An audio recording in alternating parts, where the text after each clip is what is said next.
Okay, please hold for Dave Sim. And Matt, we're gonna kick off this time with Mike MJ Dodger Sewall and a letter that he wrote me. Hello, Dave and Rolly, the hardest working Canadian in the off White House. No, he's the hardest working Canadian in Camp David. The amount of time that he spends in the off White House is pretty minimal. Hey there, just a quick note to say thanks for answering all my 18 questions. I never expected you to tackle them yourself, so I really appreciate it. I totally exploded the 3-question rule on Please Hold, but now I have all I need. But I now have all I need. I think, Matt, it was you that said last time, ha, ha, ha. We'll see how that goes. The book is now in the hands of 7 beta readers, some with comic book history knowledge, some with none. That will help me to know if I was successful in writing it for all audiences.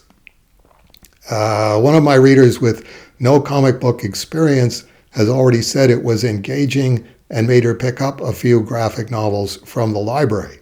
So that's a good plus. I thought when I read that and then reading it later on that it might be an idea, particularly with the non-comic book beta readers, if you could ask them if you were going to pull a book excerpt out of this to be run in a newspaper or a magazine or someplace like that. Which part of it would you pull out? And if they can't come up with anything, you might want to sit down and actually apply yourself to that, Mike. Just go, okay, what would make a good clickbait newspaper excerpt of Dave Sim's biography? Just a suggestion. I am taking your advice and looking to Canada for some agents and publishers. My proposals should begin going out next week. Also, I freaking love your idea. It would be hilarious if you read the audiobook, especially with you making comments and corrections along the way. Brilliant, Mr. Sim, just brilliant. Well, we'll see what that does for the book. If it kills it bang dead, and that's just as likely as anything else. It may be brilliant on paper, but like so much that I do, it might just not have the intended effect. Still no luck with finding out when and exactly what was said by Groth at the Comic-Con Providence-style trial. Susan Alston didn't remember. Dennis Kitchen didn't remember. Diana Schutz didn't know. The only one that does remember is Gary Groth. Side note, his first question to me was whether this biography was authorized or not. I found that hilarious. Perhaps predictably, Groth's memory for detail is not good or consistent. Our email exchanges were full of mistakes, erroneous memory, and several spelling errors. But his memory for this event is, quote, I hadn't thought about this in years.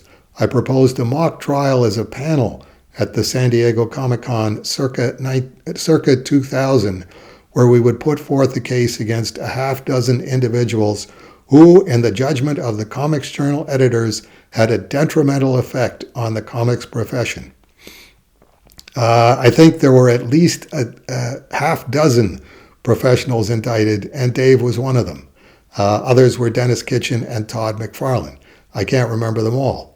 I wrote several of the indictments which were read to the audience. False modesty aside, I have to tell you it was pretty funny. Looking back, I'm amazed the San Diego Events Committee approved it. They would never do that now. I wish I could find the written indictments, which must be in our office somewhere. End quote.